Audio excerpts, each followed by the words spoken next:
all, but David's importing company picked it up in France. We sent it to the coast, the Gulf Coast of Mexico, and then had it transported to David's house in Guadalajara. And then we put it in the back of his pickup and we delivered all the barrels to the producers. So it's a labor of love. Did you rechar the barrels, or you didn't? You just put whatever they were? No, they were wet. They were wet. They didn't need to be. They didn't need any work. They were filled. We took them off the truck, unwrapped them, and filled them. It was that simple. Sorry to break in, Jason. Okay. But yeah, thank you all for joining us tonight. We, of course, I'm sure you're all familiar with our fantastic guest, Jason from Mission. We are lucky enough as a partner with him and Fortaleza to have the opportunity to be the retailer for this amazing release. And we wanted to make sure that our local guests got a really good shot and got to at these bottles and got to learn a little bit more, not only about the tequila itself, but the amazing work that they're doing with Mission and the Tequila Interchange project. So thank you all for joining us. For those of you online who are watching the live stream, thank you for coming. Please enter any questions in the chat. But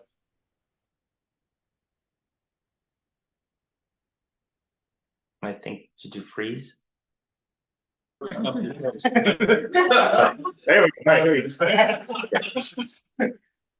Oh, we lost them there. All right. Okay, so some of you guys might know me from the original project that we did, which was called the Bad Hombre Project. And the Bad Hombre Project was my first venture into charitable work in the tequila world. And the Bad Hombre Project originated because of my relationship with David Soro, who I've known for over 20 years. When I turned 40 years old, David gifted me a barrel that you can see behind me, which is a barrel that held his Siempre Azul Añejo. And I bought 22 cases of his Blanco tequila, and my son, who was 7 at the time, and myself filled the barrel. And I let it sit, and I sampled it over the years, and it was one of my most, in terms of my love of tequila, it was my proudest moment. So COVID hits. And when COVID hits, it is a 6-year extra añejo. Well, yeah, it's a 6-year extra añejo. And I sit down in Tequila's restaurant and I talk to David about what's going to happen to his restaurant. So we talk about that. We talk about how to help all of his workers because he is very passionate about his Tequila's family. And then we got into a very detailed discussion about what was going on in the tequila industry. He talked about the effects that mass production had, the effects that celebrity tequilas had, the agave crisis that was already becoming very relevant, and what it was doing to the workers, to the people that harvested the agave, that put the stickers on the bottles, that made the bottles. Every step of the tequila making process was affected by this. And my heart sunk. And I said, well, I want to do something. And David said, well, I'm the founder of the Tequila Interchange Project.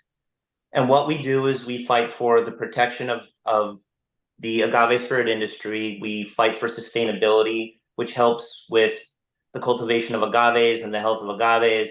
They hold educational programs for bartenders and for anybody that wants to listen. And it's absolutely fascinating.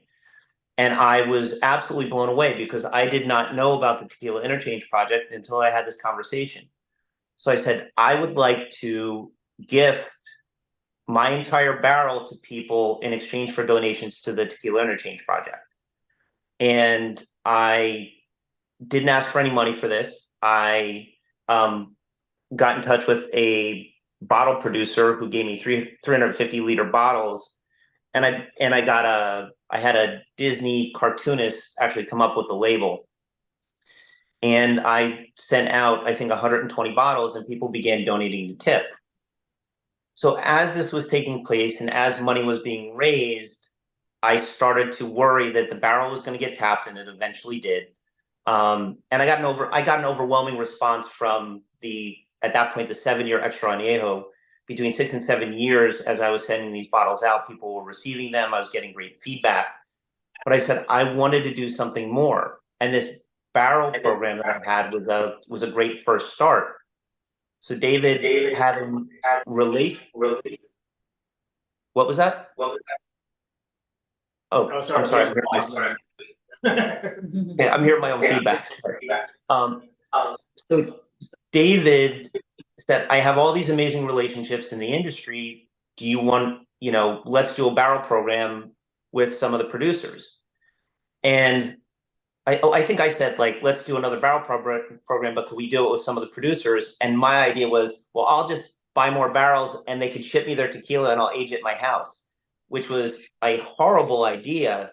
And David said, well, I'm sure we could work on a way that the producers could use their importers and distributors to make this actually happen. So my second meeting with him, his restaurant was still closed. We're sitting in there, we're probably drinking something from Mazante, which is one of my favorite mezcals. And we came up with the Mission 1530 program.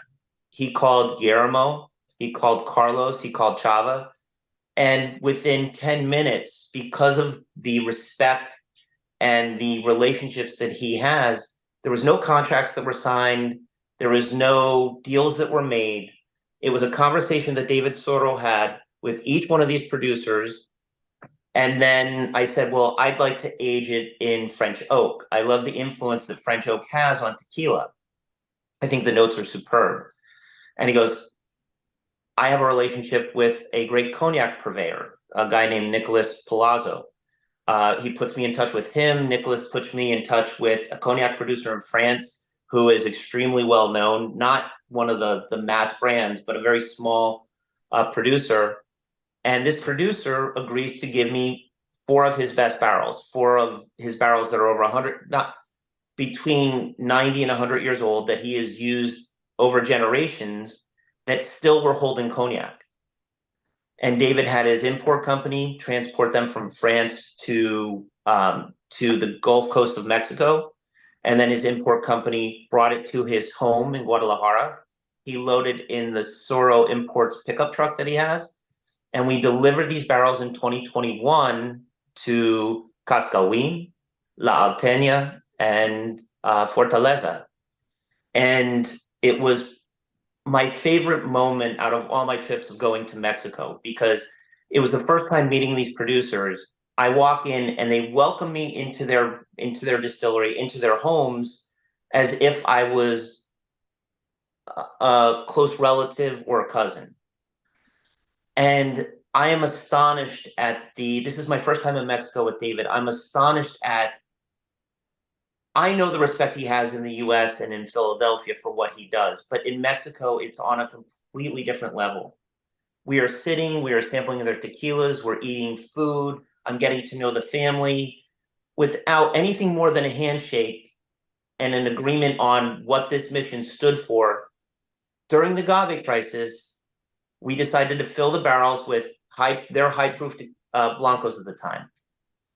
And sort of the rest is history. This has been essentially 4 years in the making, and what you have in front of you is a labor of love, and it's not just a bottle. It's your opportunity to give back to probably the most premier organization in terms of agave spirits and protection of agave spirits in the entire industry, and that is the Tequila Interchange Project. Carlos Camarena is a part of it. Pedro Jimenez is a part of it. A host of scientists and teachers, all working together for the protection of the agave spirit industry. And the profits that are derived from the mission program are going to go to various efforts, most significantly hopefully with regulations and legislation that will help protect the traditional producers that we all appreciate, we all know, and we all love, some of which SIP carries. You guys carry actually a ton of them, and I buy a lot of the tequilas that I have from you guys. So this is going to ensure that the tequilas, the mezcals, the raicillas, the sotols that we love are going to be protected for a long time. It's going to filter down to sustainability efforts, to educational efforts, but these bottles are more than just the tequila. They are a movement by all of us to protect the industry that we love. And that, in essence, is the Mission 1530 program. So I'm open to taking questions, whatever you guys have, but that's the project in a nutshell. Thank you so much, Jason. You want to guide us? Everybody has a little bit in front of them. You want to guide us through a little tasting? Yeah, absolutely. So I'm not sure how long it's been sitting in the glass, but if you swirl it around like a fine wine and you hold it up to your nose, you're going to be able to tell immediately that this was French oak. It's more rich, it's more decadent. It doesn't smell like a high proof, but yet it is a high proof. And, I've been lucky enough to sample this when it was an early reposado and, a very well-aged reposado. But all the things that you love from French oak, the dark cherry, the chocolate, the tobacco, the pepper, the wood, the plum, depending on your palate, you're going to get all of that or you're going to get some of that. So I'm sure you're all anxious to take a sip. So salud. Let's sip this baby.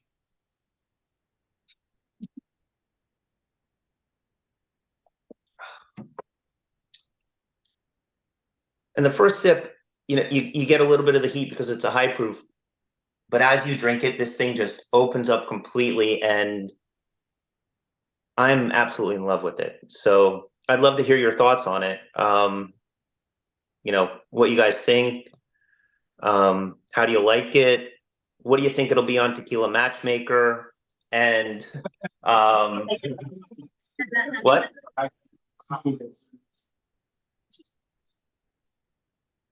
So, Greg, because I know you, what do you think of it? Honestly, warms your heart. Seriously, it's got some really serious notes. Great long finish. Honestly, it's a panel member of the TMM. I see it getting a 90+ rating. That's great.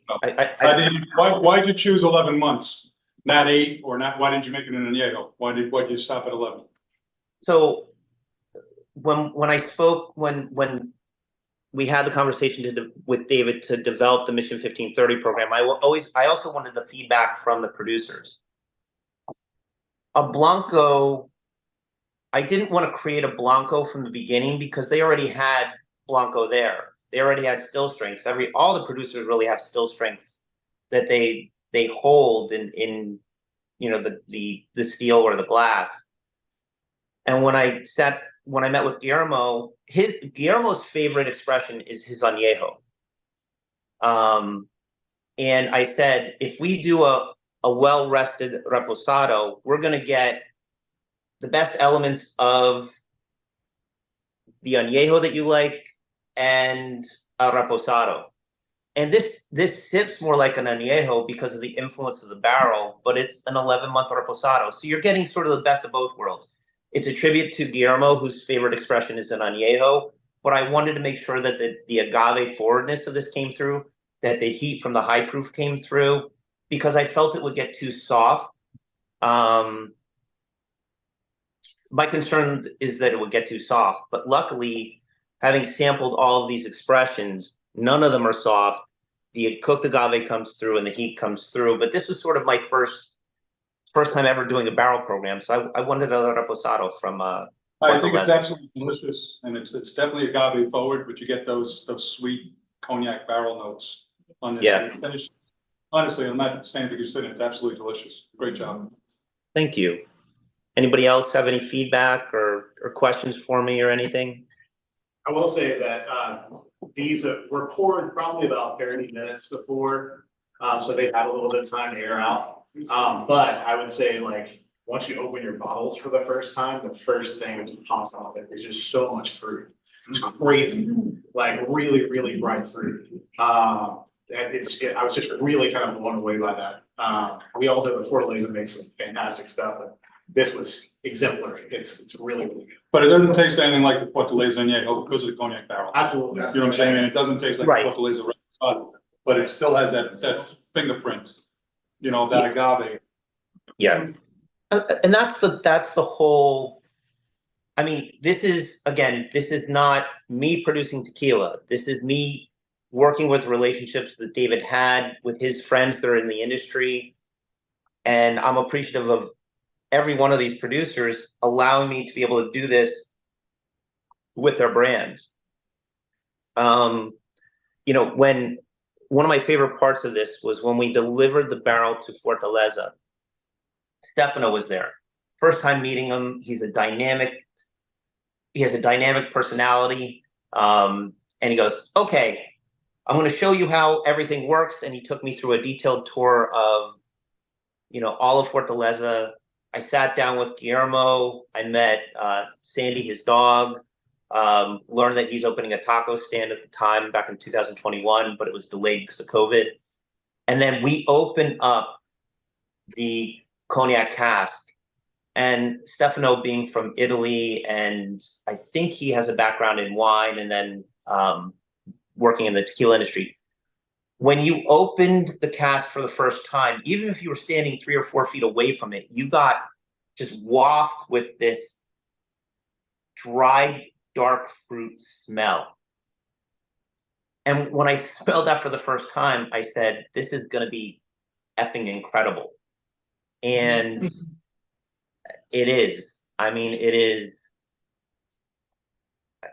I smile every time I get a glimpse of this bottle. And I would take little sips of I have the samples from all of the different expressions. But this was the first one when I actually sampled this, it was in the cave at Fortaleza. And it was David, I think it was Dan, his son. It was a bartender that David had invited down for educational purposes.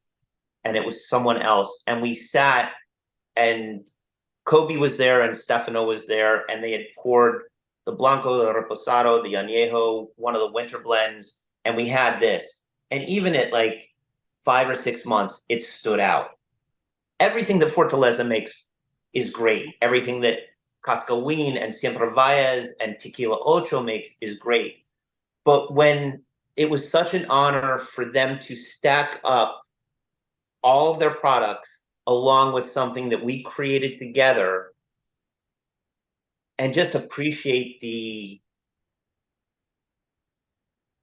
sacrifice that they made, because all the producers, each one of them, sold this at cost. They're not making money on this. The importers sacrifice, the distributors sacrifice, the retailers are sacrificing to make sure that as much money as humanly possible is going to tip. So they could have easily filled the barrel, sold it, or blended it with their winter blend, made a nice profit, and didn't have to do anything. But during the agave crisis, each of these producers sacrificed liters of their 400 to 500 liters of their Blanco, still strength Blanco, because of the relationships they have with David. And it just was a surreal moment to sit in the cave at Fortaleza with their incredible staff, to have some with Guillermo, and now to sit here with you guys and with everybody that's watching and be able to share this. I hope the people that are watching this also open up these bottles, let it open up, smell it, get the nose, and then get to taste it. And for some of the more inexperienced people, and I know everybody here is experienced and a lot of people that are watching are experienced, but a lot of my friends asked for one of these bottles. What I'll say to you is that first sip, you're going to get some heat, you're going to get some pepper. And after that, it just, oh my God, it opens up. It's just like for me, it's a miracle that this is actually here. I encourage you to smell the glass if it's empty. It still smells unbelievable. Yeah. It's got great notes in the house. But, you know, I'm fortunate that I have a couple bottles, and it's going to be hard not to finish each one of these. So it's really cool. But if anybody, you know, I'm here for any questions. If you have, you know, just shoot. Yeah, Jace, I have a question.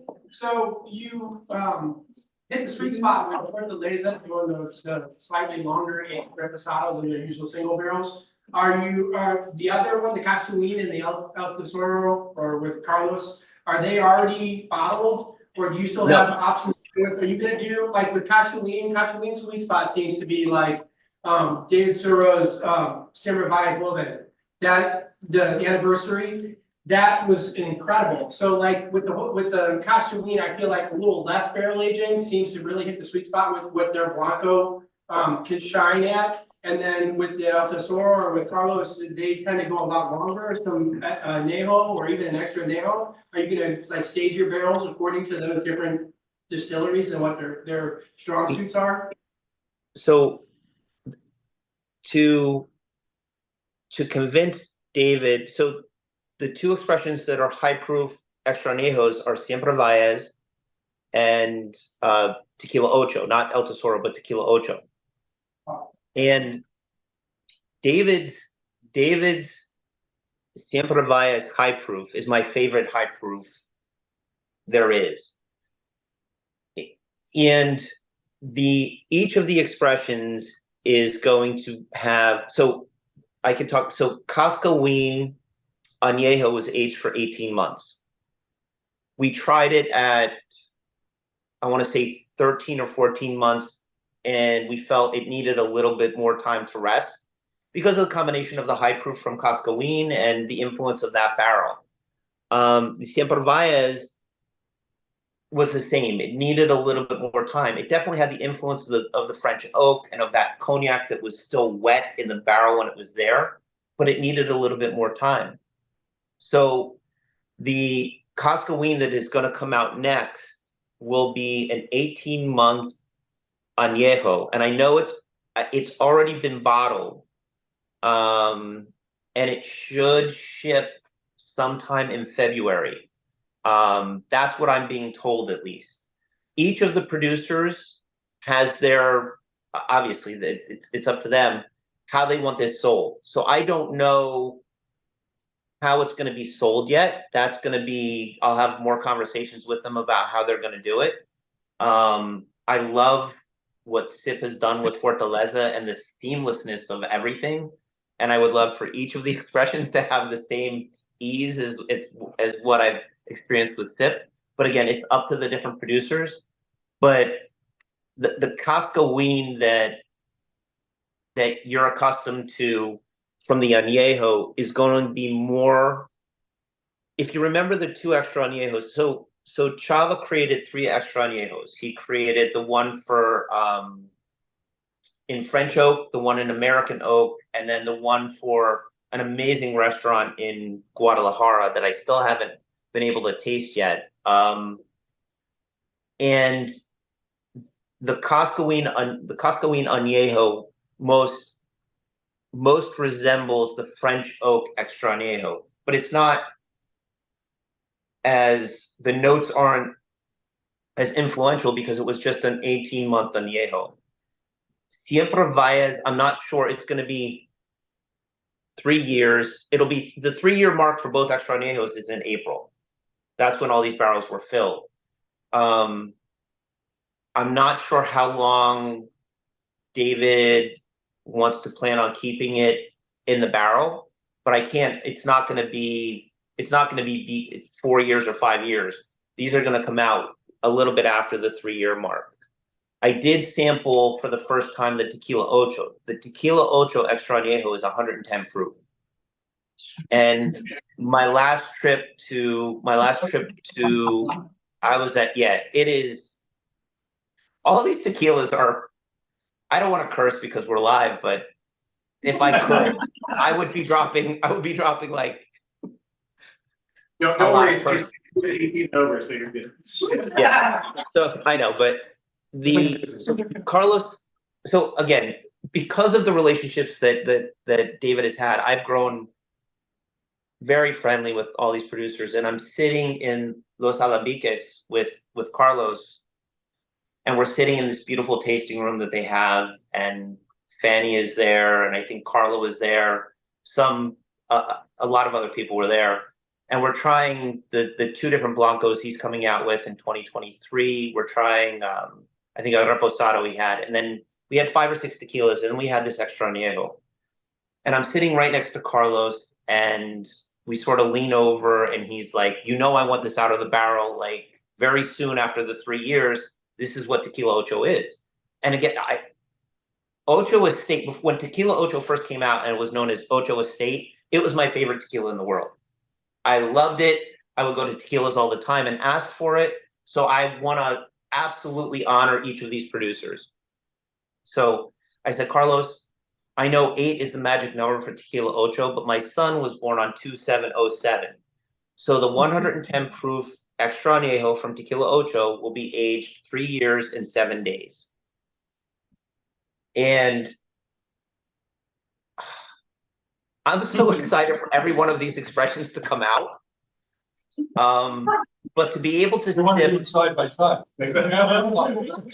well, so I mean, I have samples and I've done it. And do you ever sip anything and you're like, oh my God, this is the best thing I ever had? Now this is the best thing I ever had. Like you can't, it's like being on ADD and crack. It's like, I can't make up my freaking mind. I just love them all. So Everyone stay tuned to try to do a local, all 3 expressions tasting as a tequila. yeah.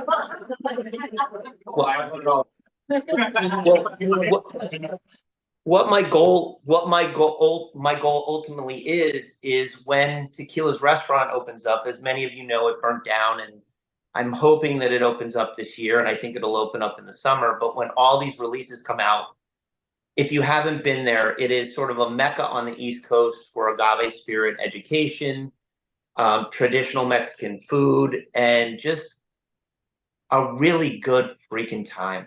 And what I want to do is I want to have a dinner with all of the expressions and raise money for an important cause around the same time that we have the dinner. I don't want the Mission 1530 program to stop. Like, the charitable bug bit me the first time I had this conversation with David. I want to honor what he has done to help me understand the agave spirit industry, to help him fund this amazing foundation, charitable organization that he has. And I want to continue to create charitable channels for various projects in Mexico. So, you know, at some point we're going to have all these expressions and people that are willing to travel to Philadelphia. It's not as bad as you hear on the news. I'll take you for cheesesteaks. We'll have some great Mexican food, but we'll have an amazing time sitting in sort of the mecca on the East Coast, other than SIP, which I can't wait to actually see where you guys are right now. We're going to have an amazing dinner and be able to sample all of these tequilas. So that's my ultimate goal, to be able to sit with a great group of people, eat my favorite food in the city, be with one of my favorite people in the world, and share what we have created together. And then to look at year after year after year what the Tequila Interchange project is going to accomplish with the profits that are derived from the sale of these bottles. And you'll continue to hear me express my appreciation for everybody in this room, for the people at Sip Tequila, my love for David and what he has allowed me to experience, and all of the thousands of people at this point that have reached out to me. How do I get a bottle? And I'm like, it's not about the bottle. Research tip, learn about it. Some people got the bottles early, but there's still a lot of bottles available. There's 606 bottles available. Fortaleza will be the biggest release of any of the producers. I think Tequila Ocho may have a similar number, but Siempre Valles and Cataween will have, there'll be about 450 bottles because of the Angels share, because it was high proof and everything like that. So you can ask me questions about any of the other expressions. I can only tell you what I know from the last time that I've sampled them, but I'm happy to talk about them as well. You're doing 4 different bottles. You're doing Cataween and Siempre. Yes, so it's 4 expressions: Reposado, Añejo, and 2 extra añejos. Siempre Valles and Tequila Ocho are the high proof extra añejos, and Cataween is the añejo. So, and the labels, it's not going to be, so Cataween's añejo is not going to be the square bottle. They're going to come in the round bottles like the extra añejos come in with a special label. And they'll all have this hang tag that is on your bottles was the first sort of iteration of the messaging. And it didn't really honor, it was sort of my first attempt at writing a hang tag in the tequila industry, which, I've never had experience doing that. And I wanted to mention everybody, but I didn't get into the details of what this really stood for. So the other hang tag that is on this bottle really explains the project in more detail and the impact that David has had on bringing this to fruition. What's interesting about the bottles that all of you guys have is most of the information on this bottle is wrong, which will probably make it more valuable. So if you guys, do you guys have it's really small, so I can't really see, but do you guys have the bottles in front of you? Yeah, we have a couple that we can pass around. Okay, so if you look on the side label, there were 606 bottles, that's accurate. It is 47% ABV. It was personally selected for the Mission 1530 program, but it was aged in French oak. And so it was aged in French oak, and there's one more thing that was a little bit off, but it was aged in French oak. So there's a little bit of a flaw in it. But other than that, it's definitely, and so the bottle I have is actually, so everybody who's had Fortaleza, a lot of what they make is hand blown glass, and you'll notice little flaws in the hand blown glass, which is one of the 1,000 characteristics that makes Fortaleza so special. So my bottle actually feels pregnant. It has like a sort of like a baby bump on it. So this, and I have a couple other bottles that I was fortunate to get because I have some influence over this, but I want to see if they all have this baby bump on it, because it's like I feel like this is the first, the first birth of this tequila. But I don't know who has bottle one.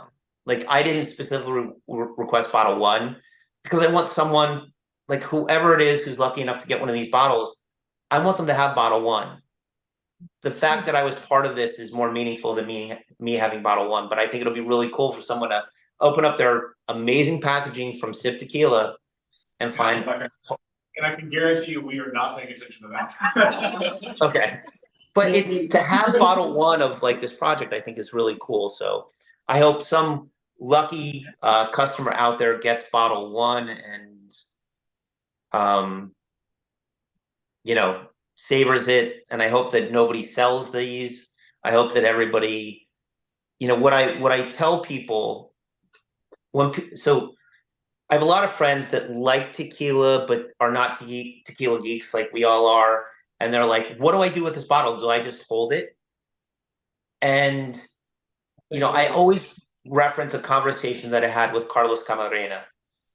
When Tequilas was raising money for the Tequilas family during the COVID crisis, Carlos, I can actually probably pull the bottle, but there's a bottle of El Tesoro Muy Añejo that his father or grandfather, I think it was his grandfather, first came out with. It was the first extra añejo ever. It was just a very aged añejo. It doesn't have alcohol in it anymore. It's, it wasn't sealed, but it's so special. And they auctioned it off, and I have it. And so he handed it to me my first time there when I was in 2021, when this project sort of took off. And it's me and Carlos and David and Fanny, and we're all wearing masks. And the masks all came off eventually because we're out in the fields and we're walking around, and he's telling me about the whole story of Tequila Ocho and his family and his relationship with David. And he goes, whether it's this bottle or any bottle that you get, these bottles are meant to create memories. These bottles are meant for special occasions. And it will, in my interpretation of what he said, it will etch something in your brain that will stay with you. So if you only have one of these bottles, and if you're not so geeked out in the tequila industry, but you have a Fortaleza special release, save it for a special occasion. One of the guys that I think Lou didn't get the email, and I had a Long Island Lou didn't get the email, and he was like, I didn't get the email, and I was like, all right, let me call Peyton, who's been absolutely amazing, and I want to give a shout out to her. She's absolutely incredible. I said, Peyton, Lou didn't get the email for some reason, and he finally got it. And then I started to get emails from a lot of Lou's friends, and one of the emails was, but this is the perfect example of the first time I ever met Carlos in the conversation we had. This guy was like, my son's wedding is coming up, and I would love one of these bottles. And I was like, absolutely. Like, I emailed Peyton, and she was able to connect with him. And so this guy gets it. And I don't know what his experience in the tequila industry is, but he is going to open this bottle at his son's wedding, and it is going to create a core memory from him, not only because it's a great tequila, because it's a great cause, but he gets it. And I think all you guys do too. Like, these special bottles, you don't make mixed drinks out of. You save for special occasions to create memories with your friends or your family. So All good points. yeah. What are you gonna do with these barrels? Are you gonna refill them again and continue the project? So no, I'm not gonna, again, this was a labor of love to honor David and to reignite the funding for the Tequila Interchange project. And that's exactly what it's gonna do. After that, I don't want to take away from this project, but I would love to reacquire these barrels and do something in the future from a charitable perspective. Because I love these. I've hugged these barrels. I've held them in the back of the pickup truck. I've helped unload them. They feel like my children. No disrespect to my 16-year-old son, but who sent me yeah, but you know, I have 4 children in Mexico that I absolutely love and want to take care of. So I'd love to work with these producers again at some point in the future for something else that's charitable. But right now my focus is on the Tequila Interchange project to honor David and everything that he has meant to me. And I know what the Tequila Interchange project has meant to him. You know, it's talking about the Tequila Interchange project. I don't know how many of you are familiar with the pollination of the agaves, but what mass production and celebrity tequilas have done, and I'm going off on a tangent right now because of David's influence on me, but you know, one of the things that you are going to accomplish by purchasing one of these bottles is the way tequila was always made, and these beautiful expressions that have existed for hundreds of years, that's where a huge part of it. And David is a huge protector of, you know, the BAT initiative, which was one of the aspects of the Tequila Interchange project. So I first saw that when I went down to Mexico and I stayed in his house. He has like a backyard in his house with like these feeders for bats, and at night they would come down and they would swirl around, and you didn't get intimidated by it. So this is COVID, and he has bats flying in his, you know, around his house, and we're outside and they're flying around us, and I'm like, well, these are Chinese bats, so I think we're okay. But you know, but his love of everything in the agave spirit industry just sort of flowed through me. So we go to La Alteña, and I see an entire tent that Carlos has dedicated to the BAT initiative. And I don't think a lot of us realize one of the issues in the agave spirit industry is all these agaves that we see, these beautiful fields of blue Weber agaves that go for miles and miles and miles when we go on these trips or when we see these pictures, are clones of one another. And these clones are susceptible to disease. And one disease that affects one agave will spread to all these other agaves. So there is always this risk out there that a disease hits the blue Weber agave and it wipes out massive quantities of agave. one of the things that TIP focuses on is the genetics and the health of not only blue Weber agave, but espadín and all the other variations of agave that's out there. So Carlos has this beautiful, at La Alteña, this beautiful facility, and I'm walking through and I'm looking at agaves, blue Weber agaves that were pollinated by bats. And they are different colors, they are different shapes, but it was like walking through a rainbow of different agaves that are all created to create these tequilas for us, but they're genetically diverse. They are less susceptible to disease. And this is one of the many aspects of the Tequila Interchange project. When I talk about, it sounds very vague when I say, well, we're trying to protect the agave spirit industry. On a micro level, that's how impactful this organization is.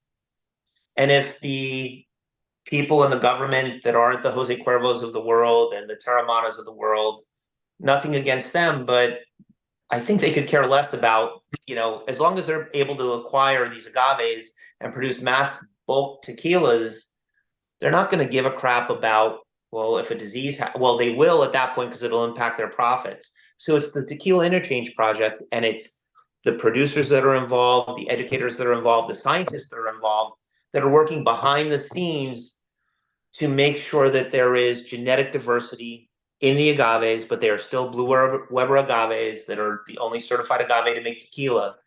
And it's little impactful things like that are, you guys are all responsible to help with because the purchase of this bottle, and I hope you get all these other expressions. This is everybody that's sitting at this table right now, everybody that has one of these bottles, the impact that you have on the industry is more than you will ever know.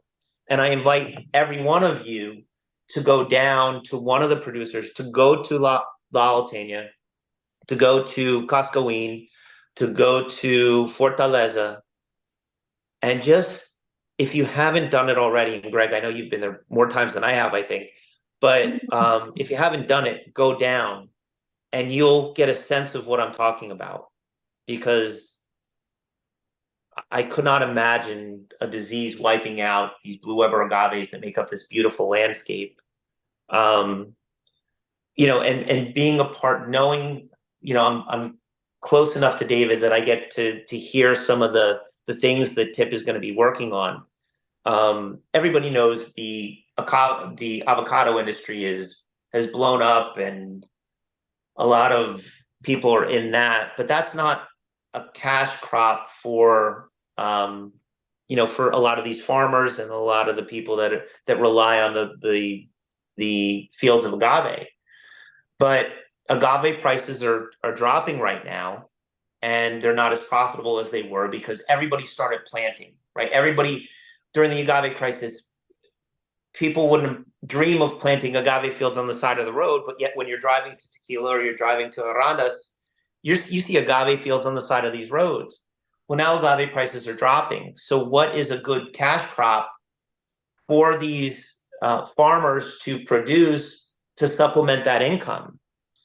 And you have this tug of war between, the fluctuation of agave prices now is more reasonable, but now it's not as profitable as it is for the farmers. So they're looking for other cash crops. And berries are one of these cash crops that drain the soil, the terroir, which is so important to the profile of an agave, drain it of a lot of the nutrients that it needs, but it produces quick income for a lot of the farmers.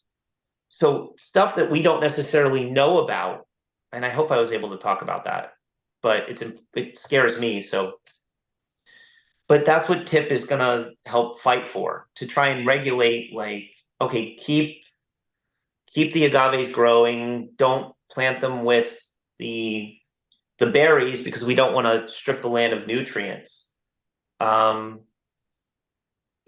It's most people, and a lot of people that are listening and even probably sitting at this table right now, only see the really good side of the agave spirit industry and the tequilas that we love.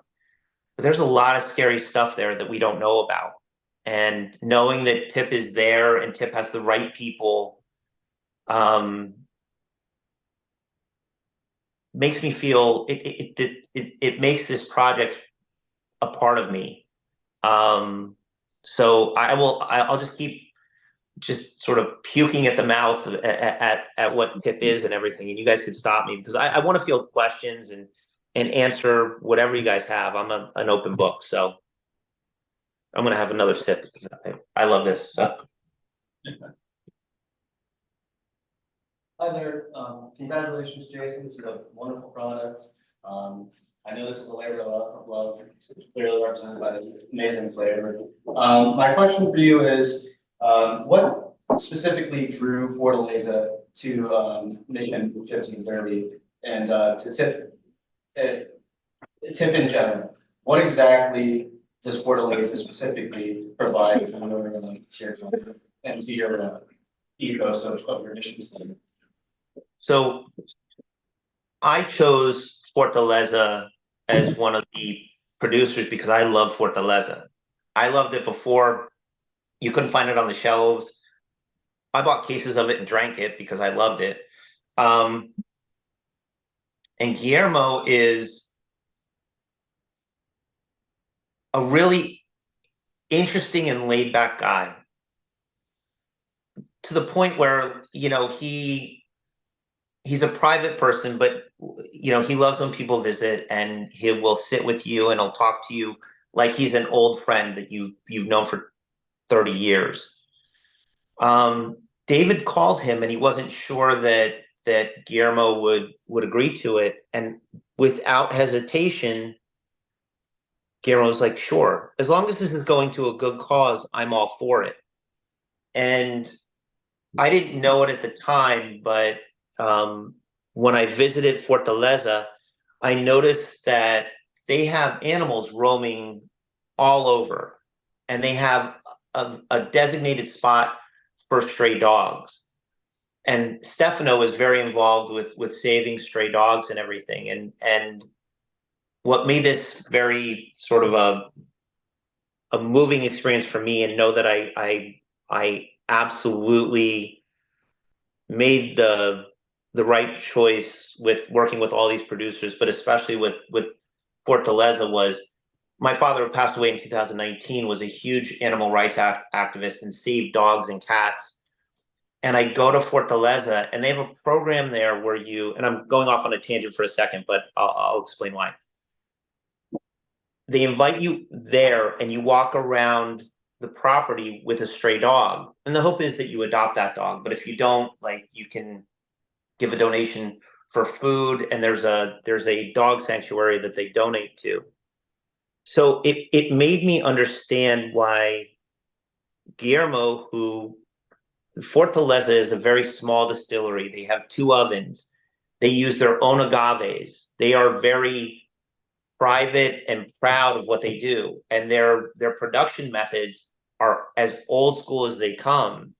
And built within those production methods are inefficiencies, meaning that they treat the agaves that they cook and then they grind and then they use the tahona to crush. The tahona is an inefficient process to begin with.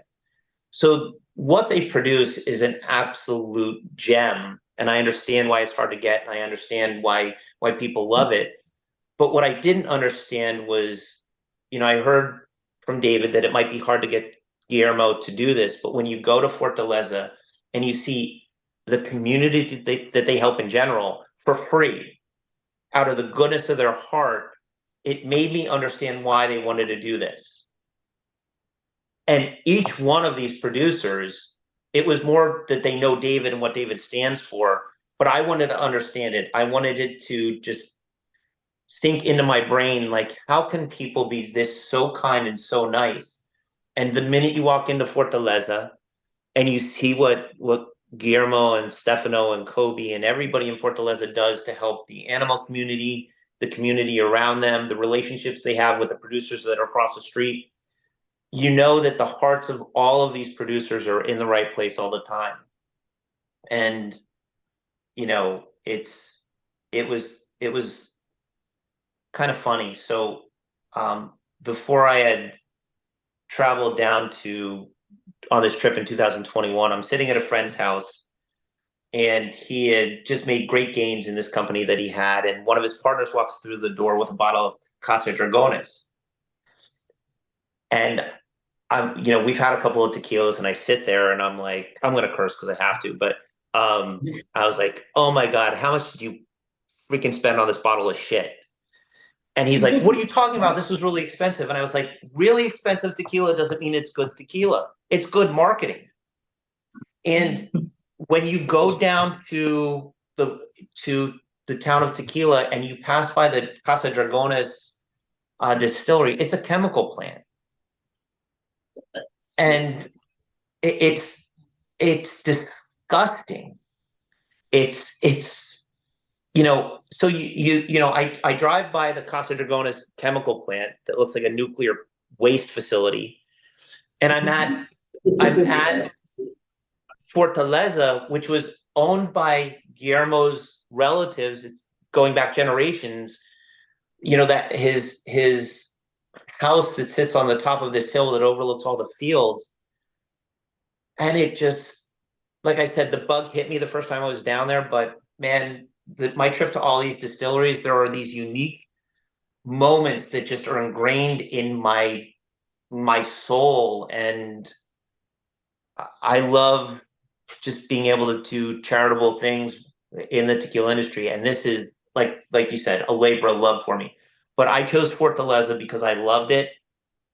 And then going down there, listening to the conversation between David and Guillermo, knowing that Guillermo is one of the best people on the freaking planet and just does things because he believes in them. He wants to help his friends and he wants to help the industry. That's why Fortaleza agreed to do this. So I hope I answered your question in a very roundabout way. Okay. Anything else?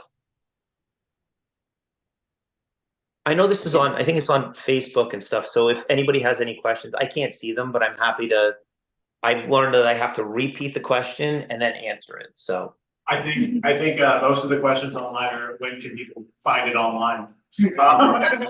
So this is, look, I got, it was interesting. Like this is my first foray into, that's right word, yeah, into actually making sure that these tequilas that are by these producers are going to sell. I didn't have any doubt in my mind that they would sell, but you dangle. I have a little bit of a marketing background, so you dangle the carrot so that everybody sees this really special bottle and they're like, oh my God, I want it for my collection and blah, blah, blah. So, the first post was about, okay, I'm going to say that the barrel is now out. And then I've answered, so I have a day job, I'm a lawyer. And I usually answer a lot of emails as a lawyer. I have had more DMs and more emails to this Gmail account that I set up for Mission 1530 program than I've ever dealt with being a lawyer. And everybody's initial question is, how can I get this bottle? And I said, that's the wrong question to ask. And for everybody that's online that's listening right now, it's not, how can you get this bottle?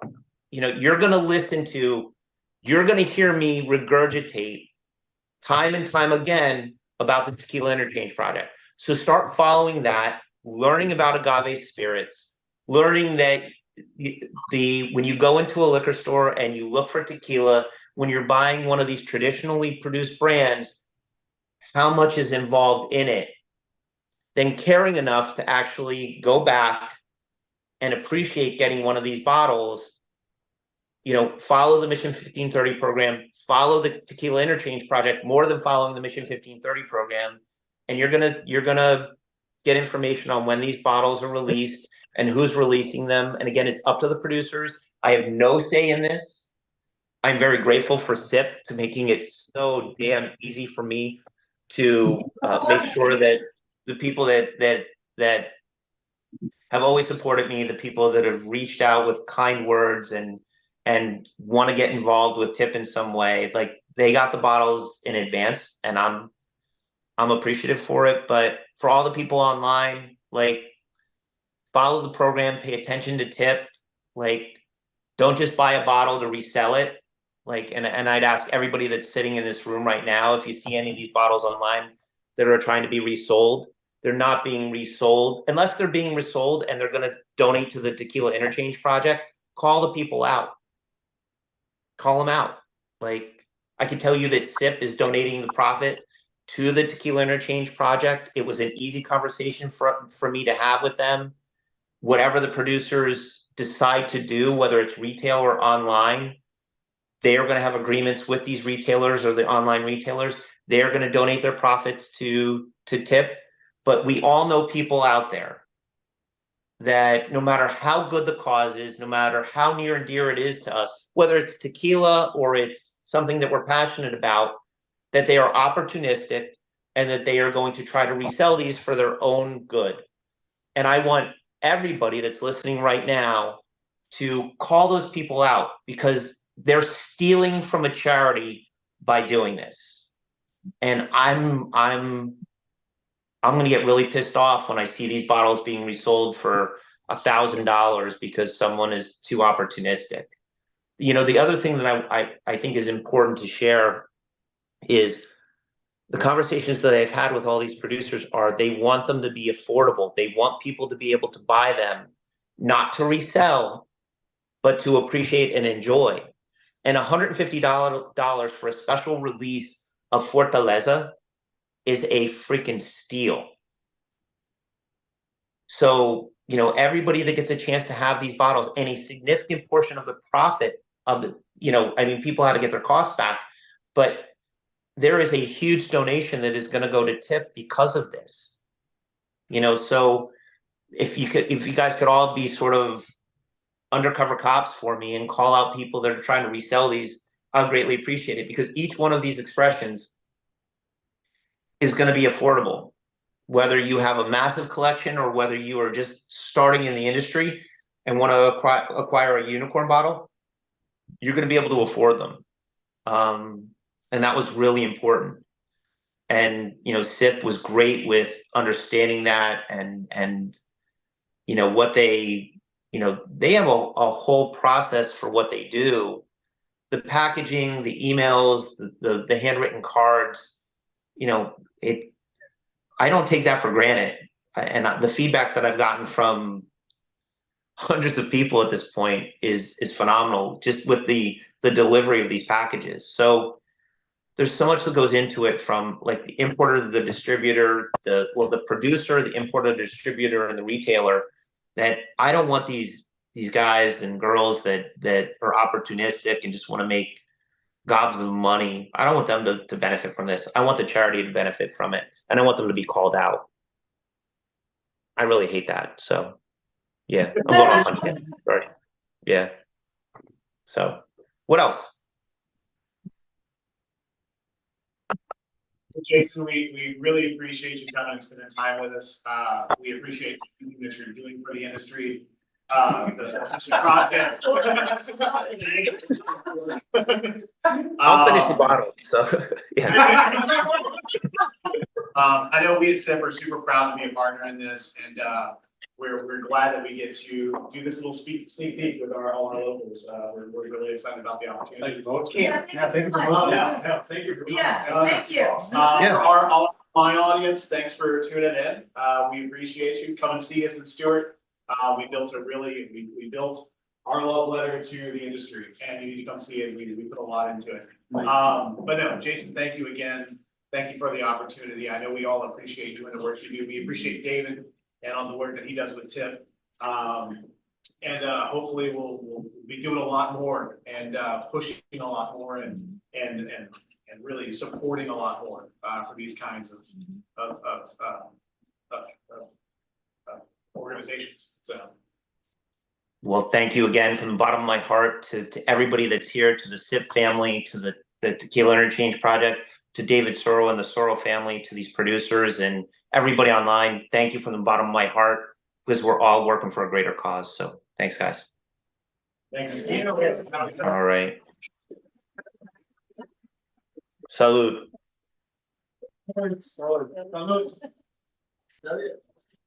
Look, you got one note inside. Thanks, Jason. We'll see you soon.